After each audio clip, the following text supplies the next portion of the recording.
Kartiavelino.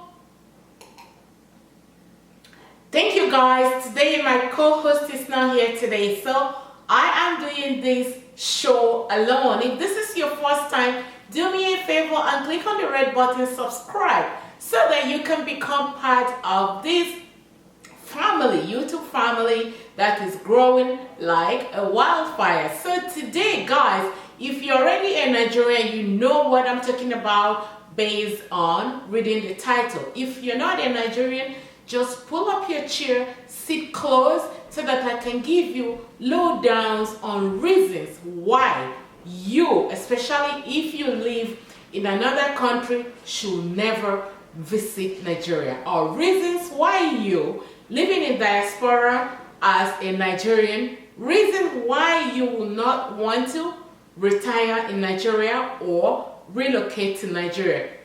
Nigeria is in the 10 top list of the worst countries that you can live in. Why am I doing this video? There is a viral video going on, and before I attach that clip, I just want to talk a little bit before I attach that clip. Nigeria is one of the countries in the world where the politician doesn't care about the lives and the securities of the individual.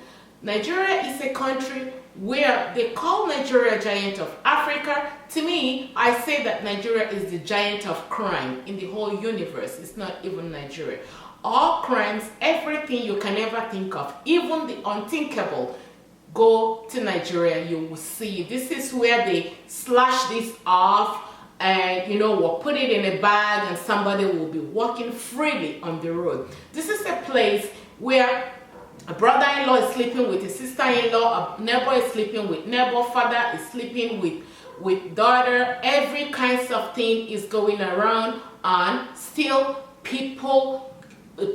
some people don't find it, that some people don't think that there is anything wrong with that. This is a place, a country where you go, before you say hello to a woman, they will give you the list of everything that they need just because you said hello. This is a country where women propose anyhow in the public area and the public places to men. This is a place where a little girl will be, I don't know the right word to use. If you watch my last video, YouTube muted that video, part of that video. So I'm going to attach that clip, that video on the first comment section, so you can go ahead and watch that video. Nigeria is a place where even me, how I feel that I'm big and matured and stuff like that, I am so terrified to go out alone when I visit Nigeria.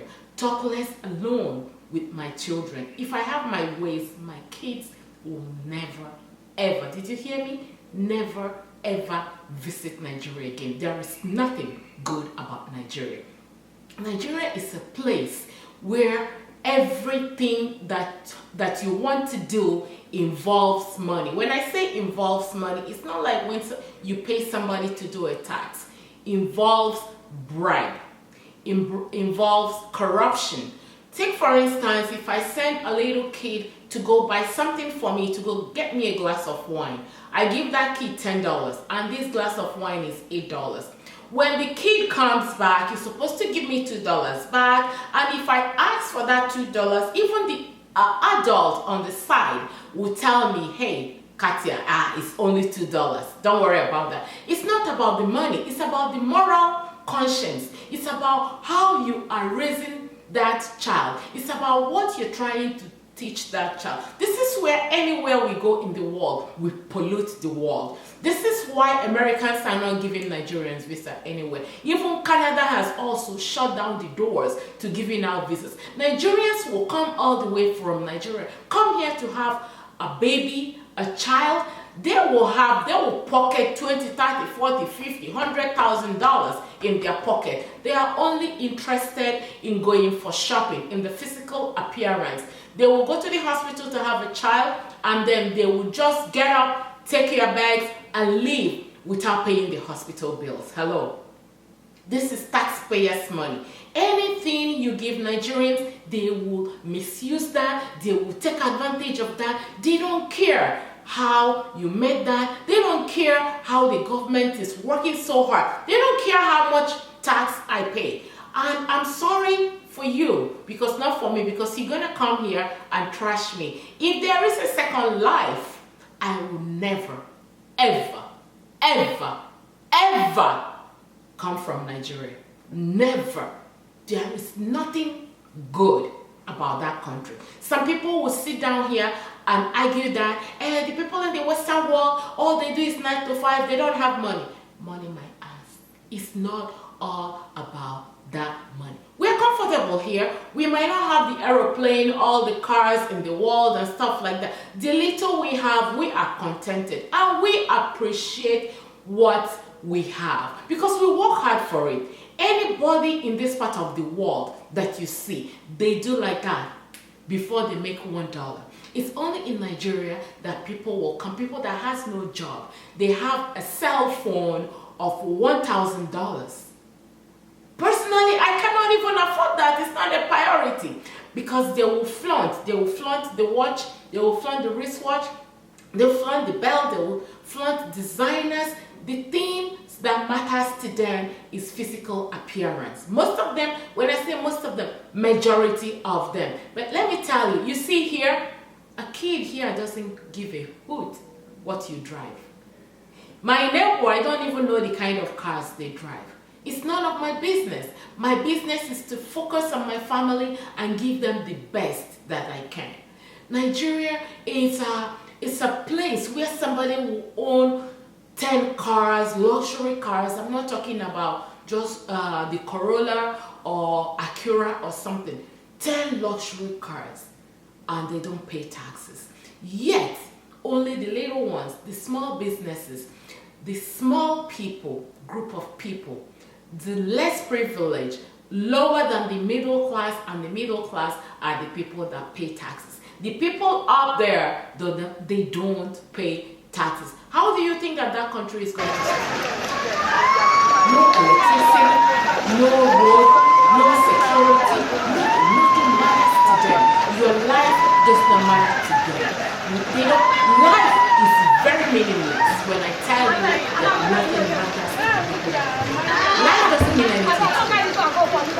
They take people's life anytime, anyhow, regardless of the situation, regardless of the circumstances. They could care less. Hey, hello. When you have a leader that doesn't care about your well-being, how do you expect the other people? How do you expect the citizens to behave?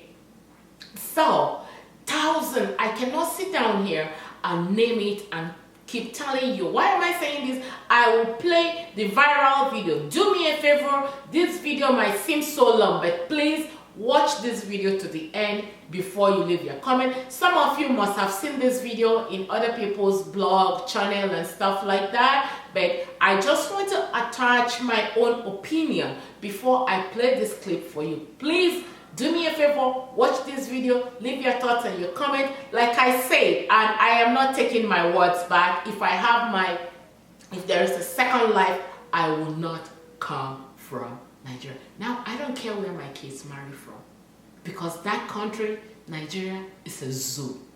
It is a zoo. When people tell you it's a zoo, believe me, Nigeria is a zoo.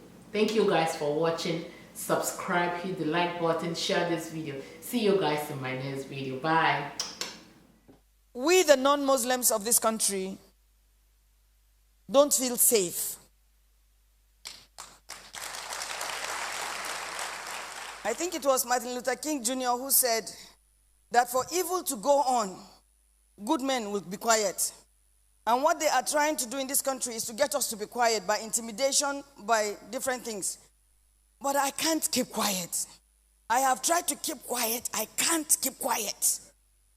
I was crying in my sleep, literal tears this night.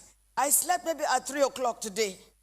I thought I read something in the afternoon that bothered me all day. And I thought I had silenced it, but it won't go away. And at night, I just found myself crying. I want Mr. President to see this, because my address is to the president again. My address is to Mr. President. That number one, Nigeria is not an Islamic country. Nigeria is not an Islamic country. Nigeria is a secular state. Nigeria is a secular state. Nigeria is a secular state. It's not an Islamic country. Nigeria has never been and will not be. It will not be in the name of Jesus Christ. There are Muslims in Nigeria.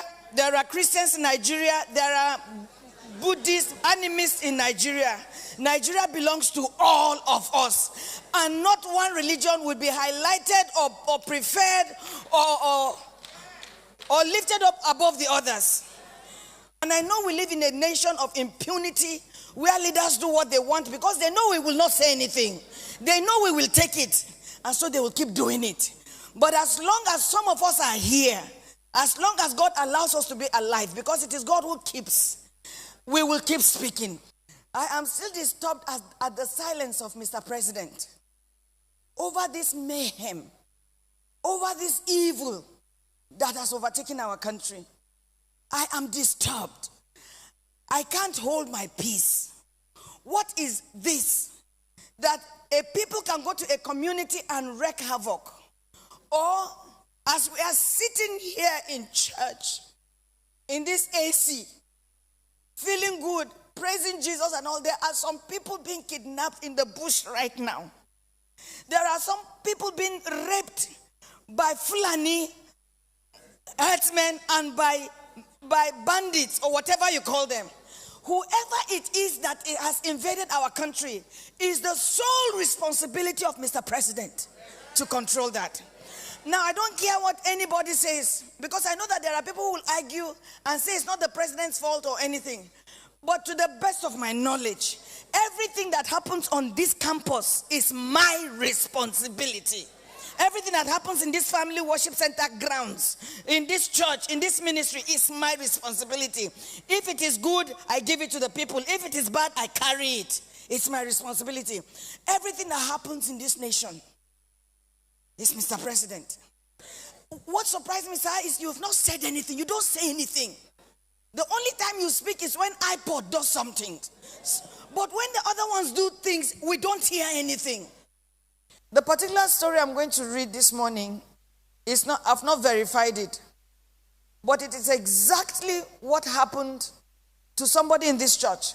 Exactly. In fact, the one in this church, maybe not as worse, because you can't quantify, you can't grade them. But I'll tell you the little difference between what happened to that person and what I'm about to read. And it's not the first one, it's not the second one. This one just happened to have come to me yesterday, and it gripped my heart, and it reminded me of the other ones that I know of. The other ones that I can say, this is... So this person articulated it so well, and it broke my heart. This happened to a Muslim woman, but this is a long story, and I'm going to read it. So this woman came from somewhere, maybe America, or London, or from somewhere outside this country.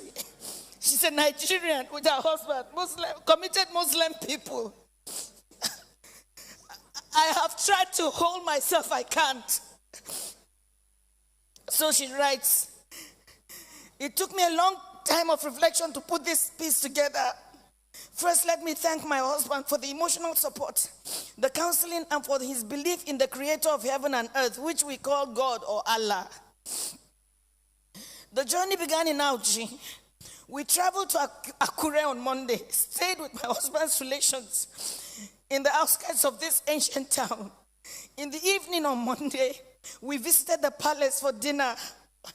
My husband being a close friend to the son of the king. On Tuesday, we left for Ibadan via Akure Ilesha Road. Our plan was, after attending the wedding in Auchi, we would travel with my husband to Lagos, stay for a few weeks before returning abroad, where I had lived with my husband and children for more than a decade.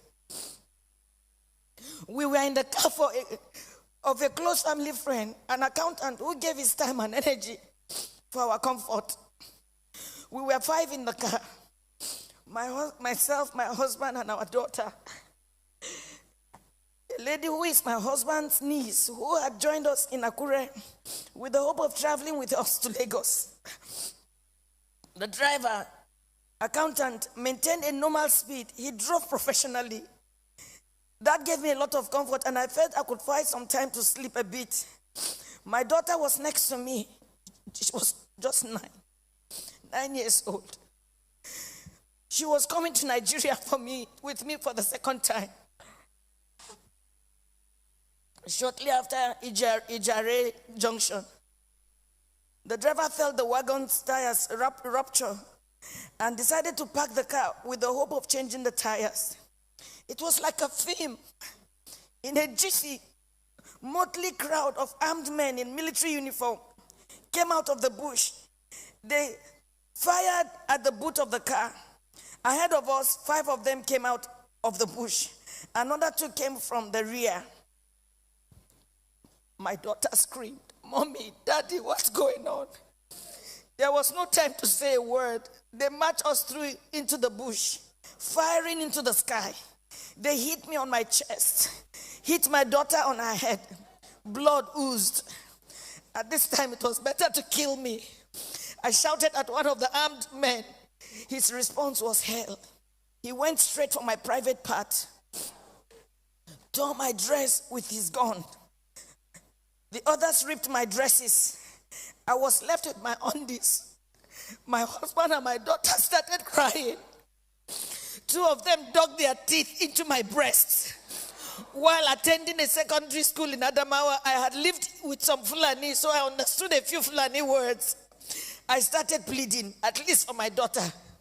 To my shock, at gunpoint, they removed the dress of my little girl. One of them carried her on his head as my baby struggled, shouting, "Daddy, Mommy, what's going on? Help me." I could not help myself. We marched for 9 hours. I was half naked. My daughter was totally naked. Her tears was like a stream of blood on her cheeks. Our phones had been seized. We ended up in an ungoverned region in the thick of the forest. We met a well-organized group. There were some kidnapped victims. I saw 2 women, 2 ladies and 3 men. There were some people with their legs chained to trees. They were as if half dead. We were separated. I was separated from my husband. My daughter was taken away. I only heard her screaming intermittently. I did not know what they were doing to her. These men, now about 2 dozen, had a full kitchen. They had a huge camp and a traditional medical team. How can they say they don't know where these people are? How can they say that? But the camps appeared isolated from each other. We heard noises afar, indicating it might be nuclear settlements of camps. Right in my presence, I saw them pack the remains of a woman. They took her and buried her a few meters away from us. She had tribal marks. I cannot describe the agony of 6 days in captivity in this little piece. I cannot talk about how they asked my husband to choose between myself being raped or his daughter being raped. My husband broke down in uncontrollable tears. One of them hit him saying, "Yoruba bastard, you dey cry, idiot." They gave him an option that he should be raped by one homosexual among them. My husband, a devout Muslim. My husband is a devout Muslim. He told them that homosexual and rape of any kind was against Islam. They hit him with a butt of AK-47. What do you know about Islam? You can imagine, you are being asked to choose between being raped by a homosexual, your daughter just 9 years old, or your wife being raped. They gave the 4th option. If you fail to choose one, we will rape your daughter, rape you, the man, and rape me, the wife. I made myself the sacrificial lamb. My husband begged, saying they should name any price. One of them asked him to bend down. 3 beastly criminals sat on his back, jumping until he was too weak to stand.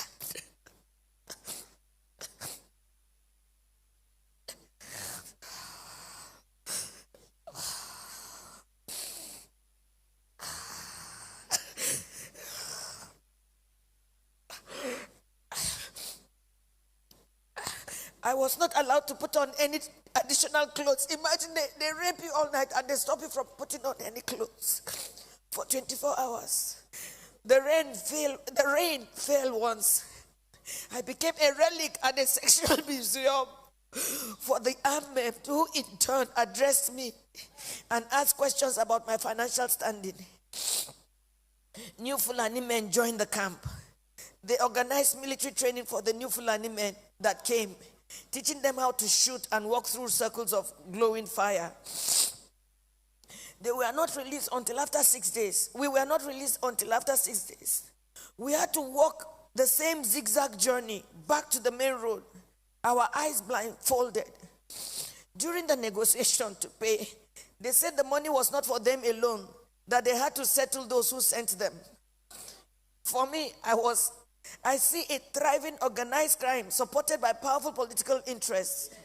Now, I do not think we were released to freedom after paying a whopping 8 million naira. I do not think we can ever be free. We can never be free from the anguish, the psychological trauma, the nightmares we suffered, the occasional fits of my daughter, her waking up at night behaving strangely, her asking the same question over and over, Mommy, why? And I do not have an answer. In my life, I have never passed through a torture chamber like this.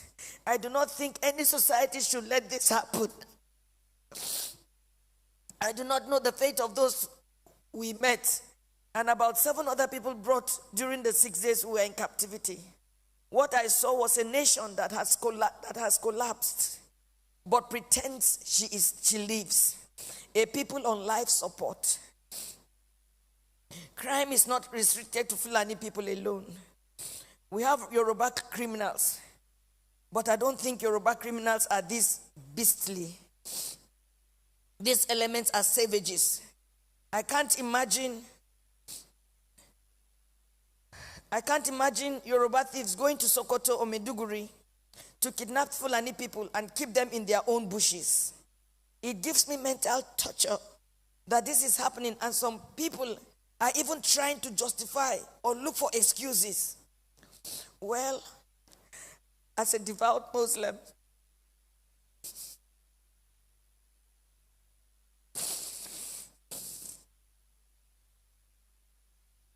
myself and my family have taken solace in Allah. Not the Nigerian police, not the army, not the government. We have taken our faith the way it came. This is supposed to be fate. I thank God that we successfully returned to where we live, thousands of miles from Nigeria.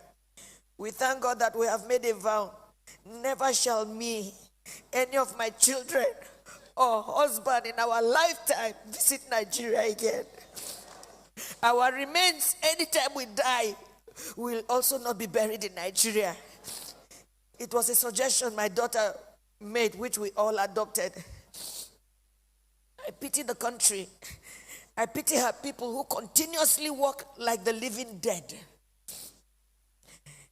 I pity those who parade themselves as leaders because they know nothing about what is going on and the abyss the country is sunk already. I pity Yoruba people. Oh, I pity you. I pity my people. For me, the issue is not about President Buhari. Democracy can produce anything, even the worst in the society. What I worry about is the conspiracy of silence by the people themselves, the ignorance, the treachery, and the illusion that one day things will get better through another election. Since I was born in Nigeria, each year had led from bad to worse and on and on. I do not have a solution to what is going on, but I think very soon hell will let loose upon the earth as long as there is no law and order and anarchy and the rule of brutes in the order of the day. Once again, there can never be anything more comforting than my husband, who saw what I went through, but was able to encourage me, and even encourage me to write this little piece after months of agony and sociological imbalance. Good night, Nigerians. I told you that there was a little difference between this particular case and the person in our church that this happened to. After a lot of them sexually did whatever they did, she started bleeding. They took sand and shoved and pumped into her to stop the bleeding. So this, I'm not reading what I haven't heard. I'm just glad that these people articulated their own. Mr. President, sir,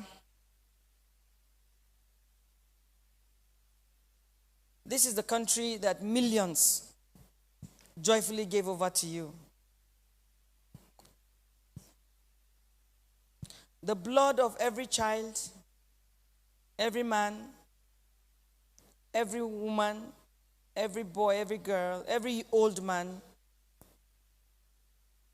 will be required in your hands or from your hands, because the buck stops with you. I am still amazed at your silence, sir. I'm amazed. I'm amazed at how IPOB can quickly be stopped.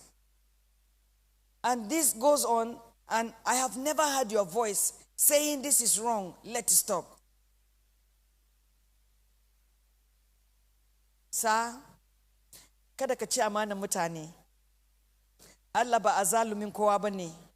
Abinda kowa ya shuka shi ma zai girba.